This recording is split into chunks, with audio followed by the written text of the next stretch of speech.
sini dan kawan-kawan atau kakak-kakak kelas 6 yang ada di sini menemani tante untuk memuji membesarkan nama Tuhan bersama-sama. Kita doakan kakak-kakak kelas ini besok hari Senin mereka akan, kalau Tuhan kehendaki, mereka akan melihat pengumuman kelulusan.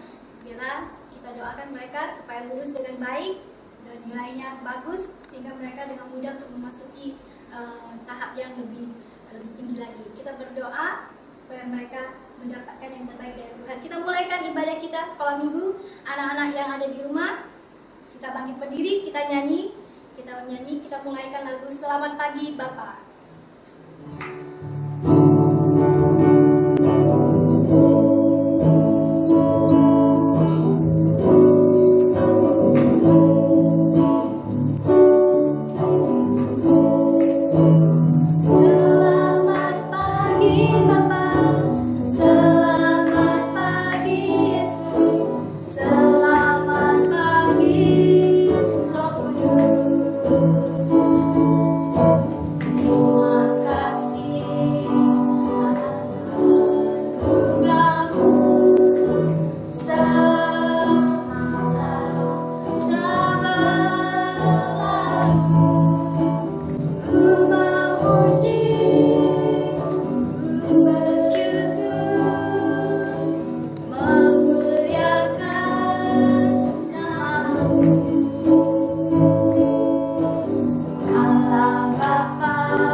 God.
Lulus sebentar lagi, kemungkinan mereka tidak ada di sekolah minggu, tapi mereka akan berada di Benji.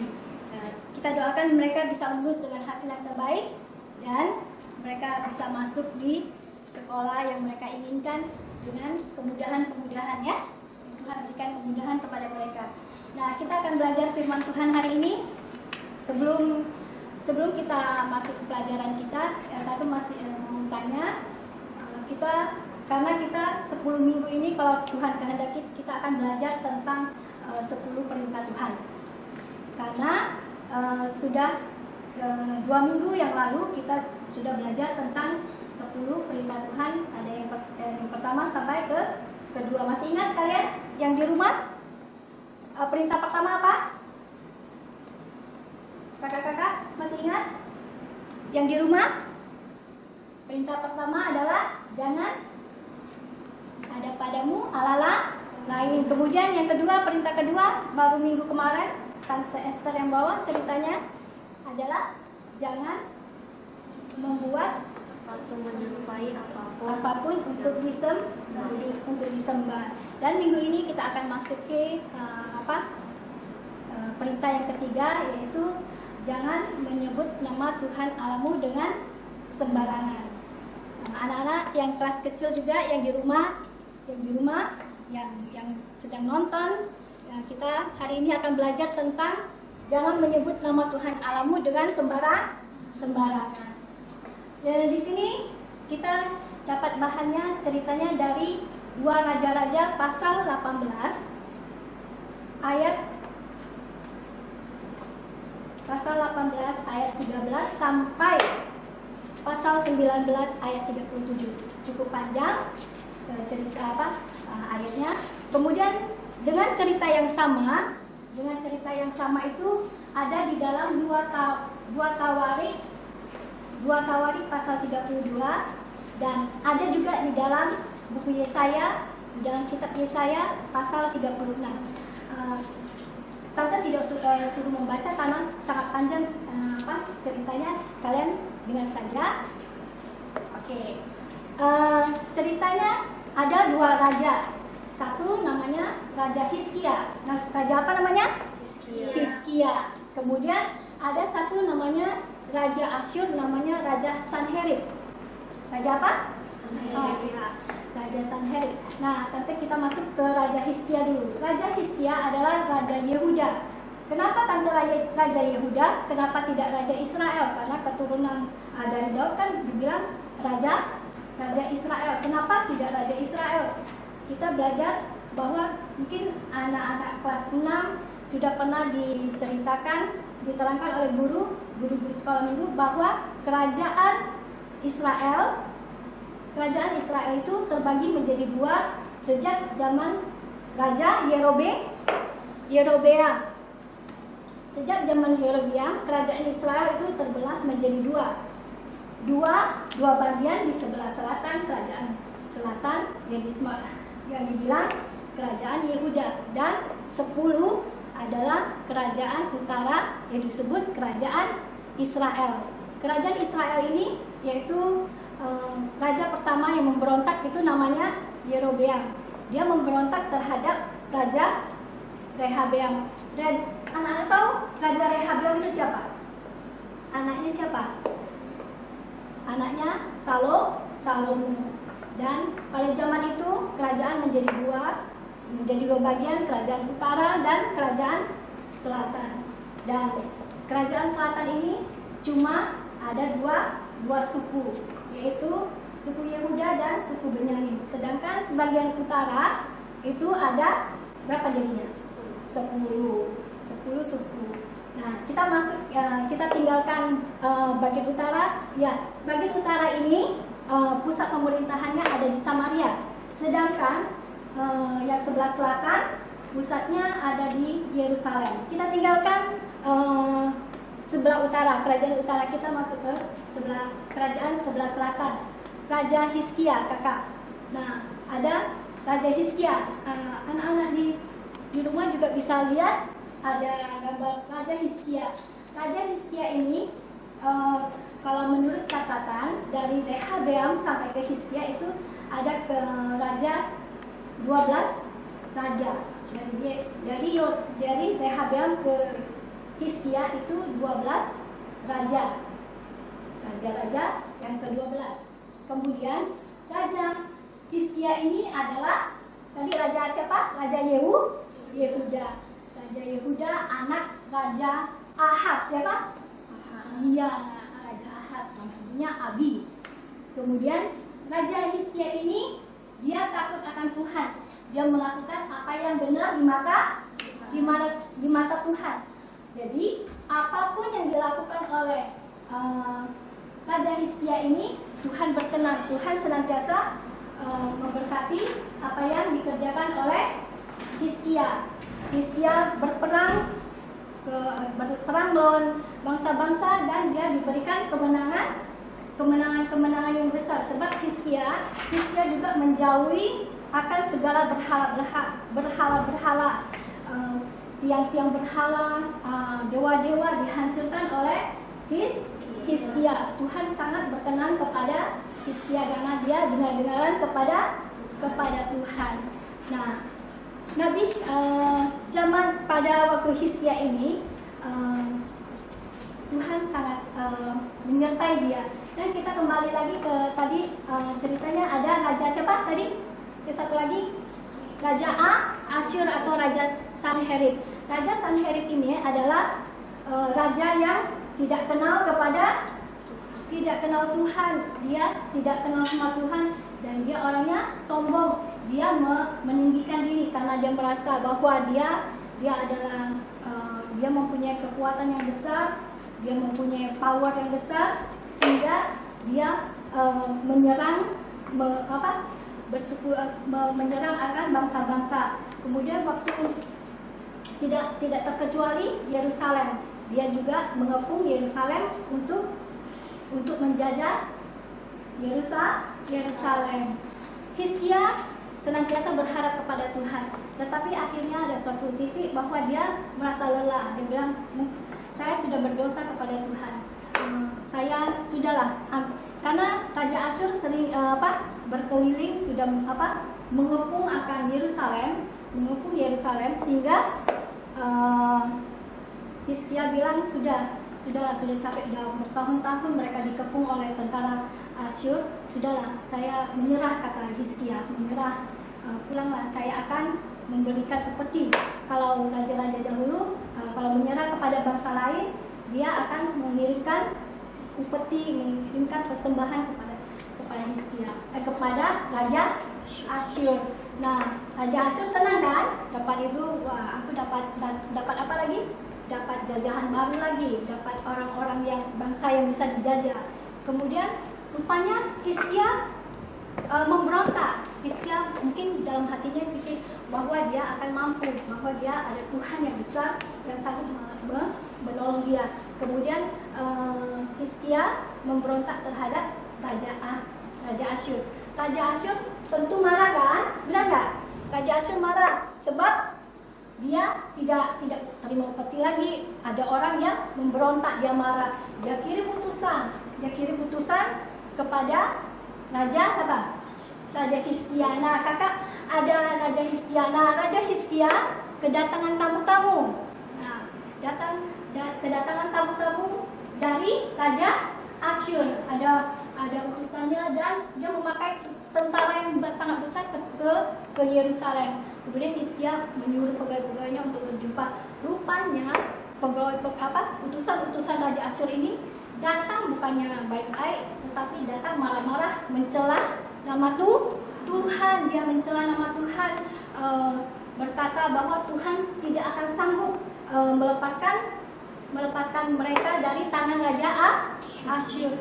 Kemudian pegawai-pegawai Hizkia bilang, Tuan, jangan ngomong pakai bahasa Aram lah Tuan, pakai bahasa Yehuda. Jangan ngomong pakai bahasa Yehuda, ngomong pakai bahasa Aram saja biar kami tahu. Sebab di tempat Yerusalem itu mereka memakai bahasa Yehuda.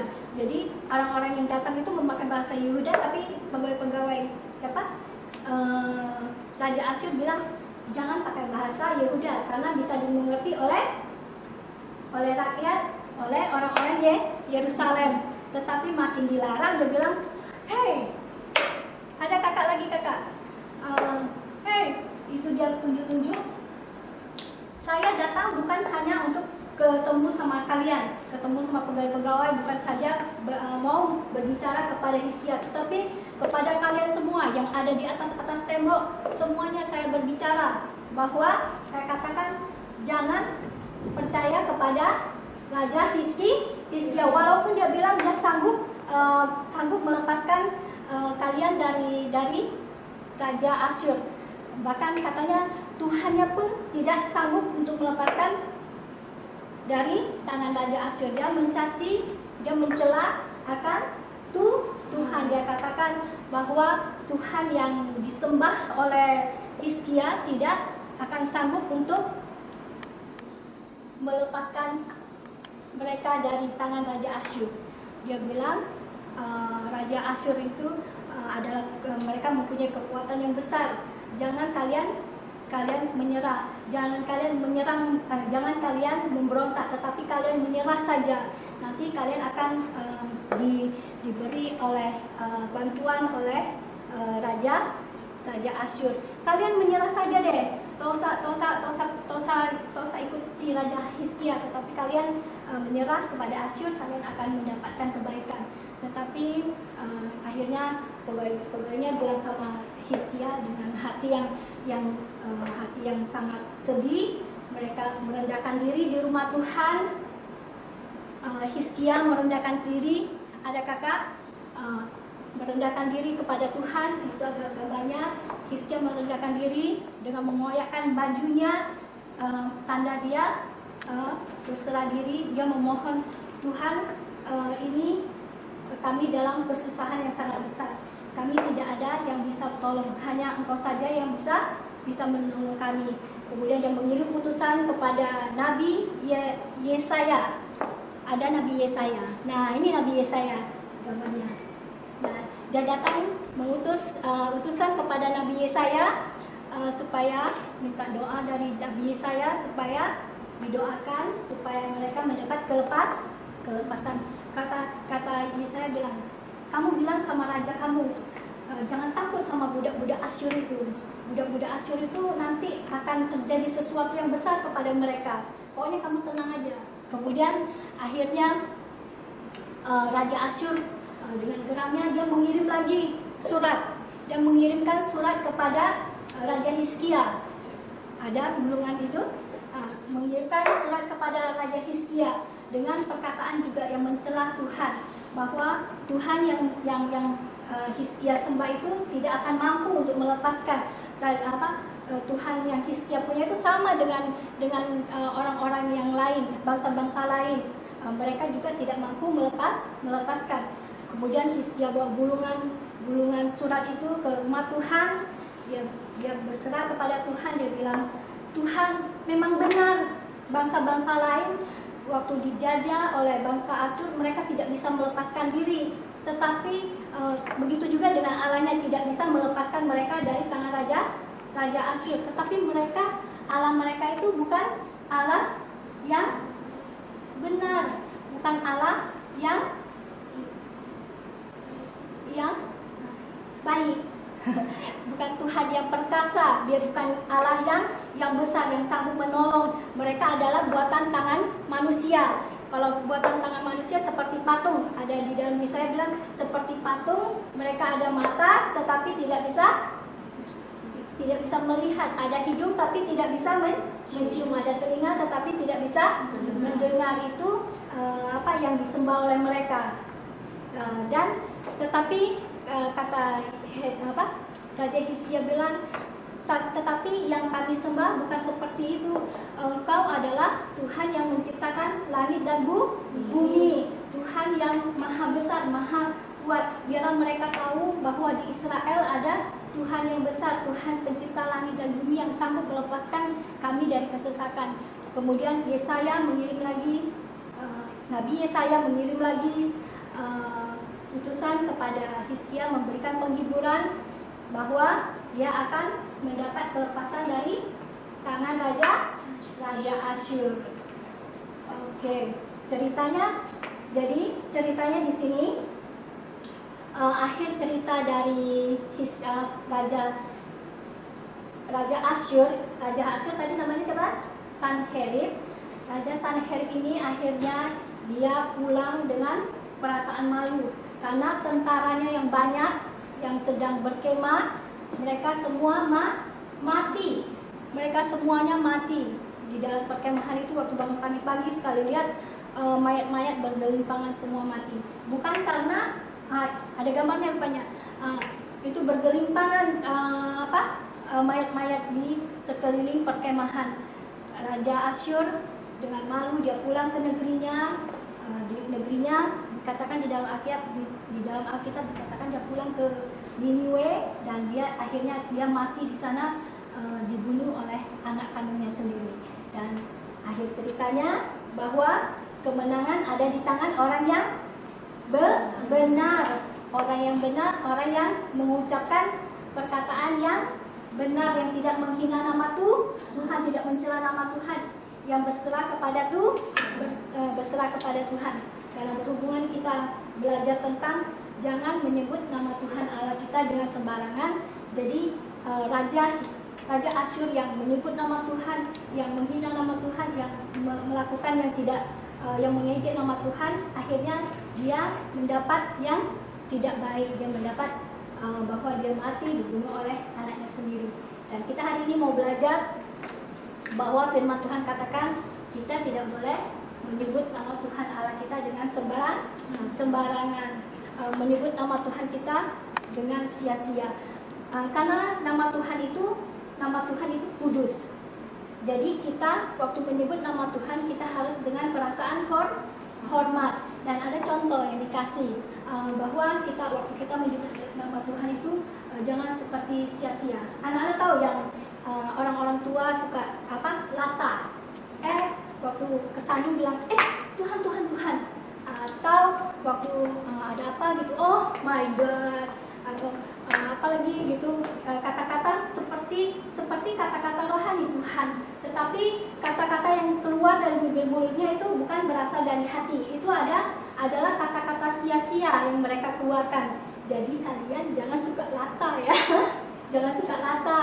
Jadi sebab kata-kata itu kata-kata yang tidak berasal dari hati waktu diucapkan.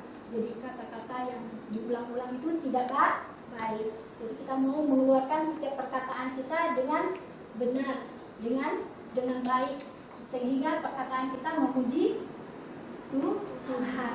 Yang kita petik hari ini, kita harus belajar menghormati nama Tuhan. Kita harus belajar bahwa Tuhan itu kudus dan nama Tuhan itu harus kita hormati. Dan sekarang tiba waktunya kita untuk ayat hafalan. Ayat hafalan ada di dalam Keluaran pasal 20 ayat 7. Untuk anak kelas kecil, halo anak kelas kecil, anak-anak yang kelas kecil dari TK sampai belum kelas 1 semuanya halo. Nah, oke, kita bukan mama-mama bisa membantu mereka. Mama-mama bisa membantu mereka untuk mereka menghafal, bukan menghafal, untuk mengikuti apa yang dikatakan oleh mama-mama.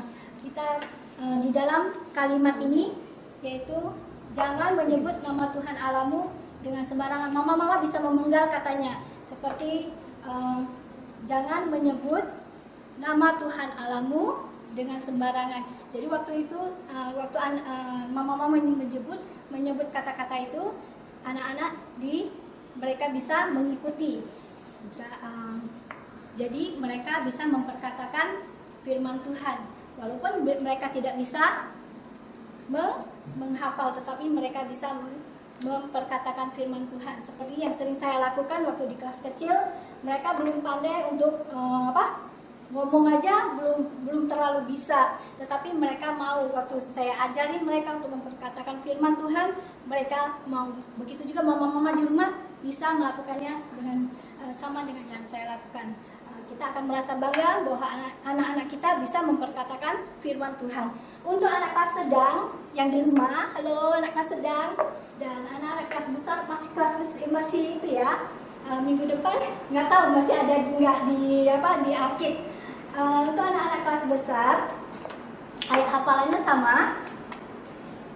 Untuk anak-anak kelas besar tidak hanya membaca menghafal yang pasal 7 itu, jangan ada padamu, jangan menyebut nama Tuhan Allahmu dengan sembarangan, tetapi lengkap. Ayo baca Keluaran 20 ayat 7. Suaranya besar-besar. 1, 2, 3. Jangan menyebut nama Tuhan Allahmu dengan sembarangan, sebab Tuhan akan memandang bersalah orang yang menyebut namanya dengan sembarangan. Iya. Nah, jadi ayat hafalan hari ini adalah jangan menyebut nama Tuhan Allahmu dengan sembarangan, karena Tuhan akan memandang bersalah orang yang menyebut nama Tuhan dengan sembarangan. Tetapi anak kelas besar yang kelas sedang tidak hanya menghafal ayat 7 aja dong. Minggu lalu punya ayat hafalan yaitu pasal ayat 4 ayat 3 kalian hafal, jangan ada padamu Allah lain, jangan membuat patung untuk disembah. Kemudian minggu ini sehingga waktu 10 minggu selesai kalian sudah bisa menghafal 10 perintah Tuhan dengan fasih ya. Oke. Kita akan berdoa. Tuhan Yesus, kami mengucap syukur padamu karena kami sudah menyelesaikan ibadah kami sudah mendengarkan firman Tuhan. Kami hari ini belajar untuk belajar untuk tidak menyebut nama Tuhan Allah kami dengan sembarangan.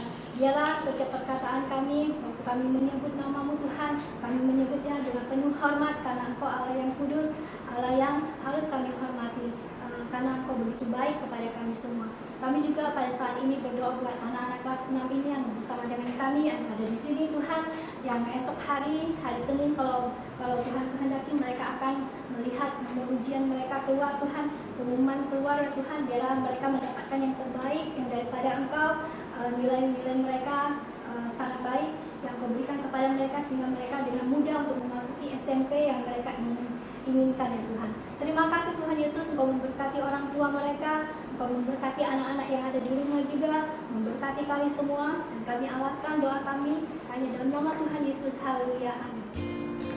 Halo anak-anak sekolah minggu. Nah, kali ini kakak akan kasih tahu aktivitas untuk anak sekolah minggu pada hari ini. Ya, untuk langsung aja anak kelas kecil akan dapat 2 lembar seperti ini. Ya, sini sama ini. Nah, untuk yang tas yang ini boleh diwarnain dulu semuanya, 4 bagian ini diwarnain dulu semuanya. Dan sudah diwarnain, setelah diwarnai nanti boleh minta bantu pada kakak, abang atau papa mamanya untuk digunting. Ini digunting setiap kotak, jadinya masing-masing ini digunting bentuk kotak semuanya.